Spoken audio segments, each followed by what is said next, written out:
Delhi airport पर इस वक्त मैं मौजूद हूँ और मेरे साथ वो बच्ची और वो पेरेंट्स मौजूद हैं जो अभी अभी बच्चे यूक्रेन से आए हैं और उनके पेरेंट्स रात भर से यहाँ इंतजार कर रहे थे अपने बच्चों का।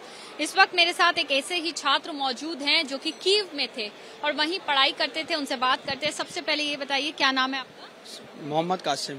कासिम, मुझे बताइए कीव में किस जगह आप थे और कब वहाँ से निकले सिचुएशन देखकर? सर मैम कीव के सेंटर में था, चोकोवलिस की बोलीवार एड्रेस है मेरा। मैं यूनिवर्सिटी के हॉस्टल में ही था और जिस दिन पता चला कि 24 फेब को एयर स्ट्राइक हुई है, उस दिन सब बहुत पैनिक हो गए थे। उसके बाद हमने फिर अपनी पैनिक कंडीशन में यूनिवर्सिटी में सहारा दिया बहुत ज़्यादा। उसके बाद हम फिर रोमानिया बॉर्डर के लिए चले 28 को। फिर आज हम यहाँ पहुँचे।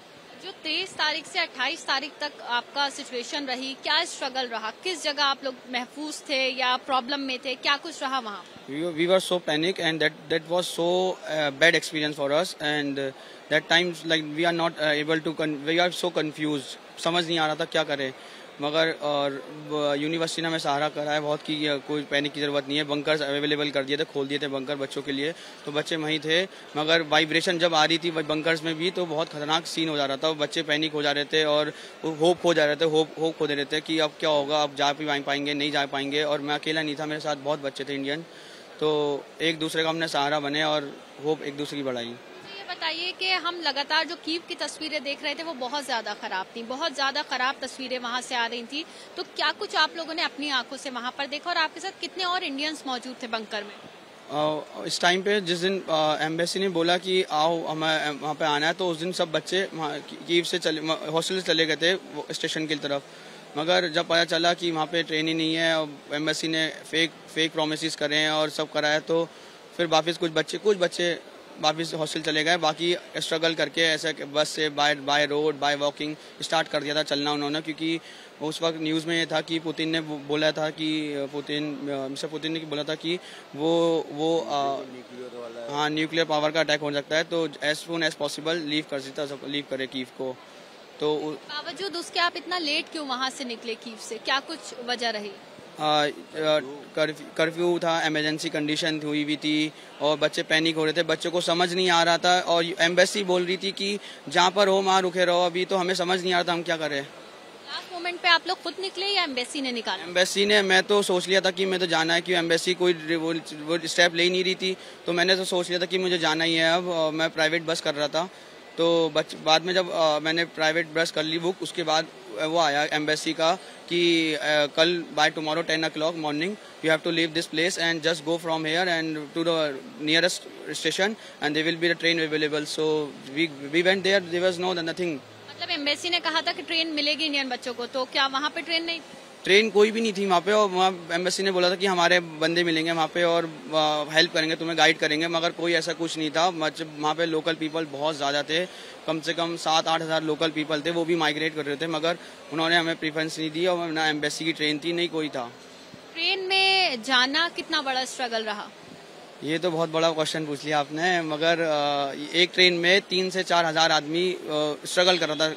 अब उस कंडीशन में हमारी दोस्त भी थी, हमारी दीदी भी थी साथ में, वो उनके बैग भी थे साथ में, तो उसमें बहुत ज़्यादा स्ट्रगल था। हमने डिसाइड किया हम बस करेंगे। फिर हमने 5 घंटे स्ट्रगल करा ट्रेन के लिए बस, कि हमने उनको वो भी दी कि हमने दिखाया कि हमसे पैसे ले लो ज़्यादा, कि में ट्रेनें ट्रांसपोर्ट सब फ्री कर दिया गवर्नमेंट ने वॉर की कंडीशन में, तो हमने क्या हमसे पैसे ले लो एक्स्ट्रा, हमें अंदर कर लो, मगर तो उन्होंने नहीं सुनी, क्योंकि यूक्रेनियंस बहुत ज़्यादा थे, उनको प्रीफरेंस मिल रही थी और एम्बेसी की कोई ट्रेन नहीं खड़ी थी वहाँ पे। वीडियोस ऐसी भी आ रही थी जहाँ देखा जा रहा था कि यूक्रेनियंस जो हैं वो अंदर नहीं घुसने दे रहे थे ट्रेन के। क्या ऐसा कुछ आपके साथ भी हुआ या आप लोग आसानी से ले पाए? बिल्कुल आसानी नहीं रही।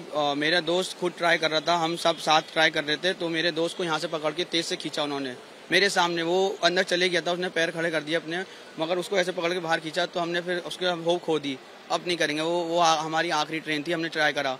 उसके बाद बाय इंसिडेंट कोइंसिडेंस हमें उससे हम जब जा रहे थे स्टेशन से बस के लिए, तो एकदम ही कोई ट्रेन आ गई, हम फट से उस वक्त खाली थी, हम चढ़ गए। फिर सडनली ये ऊपर वाले का था, ये पता नहीं या किस्मत थी। मुझे ये बताइए कि कीव से जब आप बॉर्डर के लिए पहुंचे तो वहाँ पर क्या कुछ स्ट्रगल रहा? पहले तो सुनने में आ रहा था कि बहुत ठंडा है, बच्चे 15 एक हफ्ता दिन वेट कर रहे हैं और बहुत ज़्यादा वेट हो रहा है, खाने नहीं है, कुछ नहीं है। तो हमने उसी तरीके से प्रिपेयर कर लिया था अपने आप को कि खाना भी पानी भी लेके गए थे अपना वहाँ से हम, क्योंकि आसपास बॉर्डर पे कोई शॉप नहीं थी, तो हम वैसे ही प्रिपेयर करके गए थे, अपना जैकेट वैकेट, 2 जैकेट है और ब्लैंकेट। तो जब वहाँ पे पहुँचे तो बच्चे थे नहीं वहाँ पे, तो बच्चों का इमिग्रेशन हो गया था वहाँ से, बॉर्डर से। और वहाँ के जो लोकल पीपल थे रोमानिया के, उन्होंने काउंटर लगा रखे थे बहुत अच्छे, उन्होंने बहुत हेल्प करी, बहुत ज़्यादा हेल्प करी उन्होंने। अच्छा, पढ़ाई का बहुत ज्यादा इसमें लॉस हुआ है, तो क्या कुछ रिक्वेस्ट आप गवर्नमेंट से करना चाहते हैं?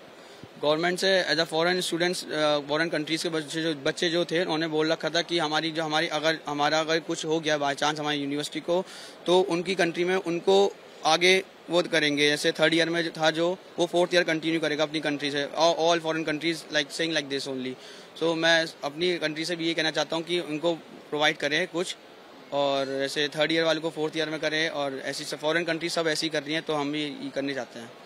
यहाँ पेरेंट्स भी हैं, उनसे भी बात करते हैं। मैम, कैसा लग रहा है, बेटा घर आ गया है, खुशी हो रही है? क्या है माहौल है इस टाइम तो, लेकिन इतने दिन काफी परेशानी के कटे हैं। बहुत ज्यादा स्ट्रगल रहा बेटे का। सर आप बताइए, बेटा घर आ गया है, चिंता कम हो गई है? चिंता तो नहीं कम हुई है, इसको फिर दोबारा भेजने की चिंता बनी रहेगी। कहाँ भेजना चाहते हैं आप? इसको फिर वापस, इसकी पढ़ाई का लॉस हुआ है, तो क्या कुछ आप गवर्नमेंट से रिक्वेस्ट करेंगे ऐसी सिचुएशन में लिखा जाएगा, गवर्नमेंट से कहा जाएगा, यहाँ की गवर्नमेंट से भी, वहाँ की गवर्नमेंट से भी, कि इनकी स्टडी रेगुलर हो जाए, क्योंकि बच्चे का फाइनल हो जाएगा तो अच्छा, टाइम से हो जाएगा तो अच्छा। लेकिन इसको अपना मुल्क, सेकंड मुल्क, इसको छोड़ते हुए बड़ा रोना आया। ये किसी दिन नहीं रोया था वहाँ पर, जिस दिन इसने कहा कि मुझे रोना इस बात का आ रहा है कि आप लोग भावुक हो रहे हैं, आंखों में आंसू भी हैं, समझ सकते हैं इस वक्त तकलीफ बहुत ज्यादा होगी। आपके और फ्रेंड्स भी अभी वहाँ पर हैं?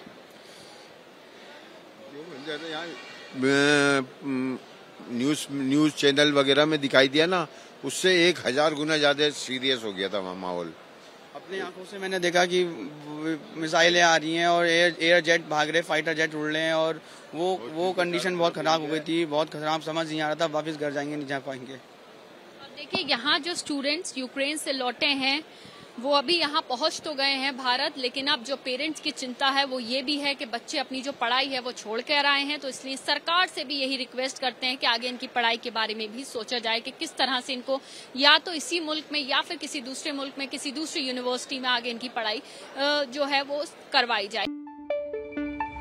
पंजाब ते पंजाबीयत दा परछावा, पंजाबी साडियां बावां, ABP सांझा। हुण देखो अपने टीवी स्क्रीन ते टाटा प्ले चैनल नंबर 1929 ते।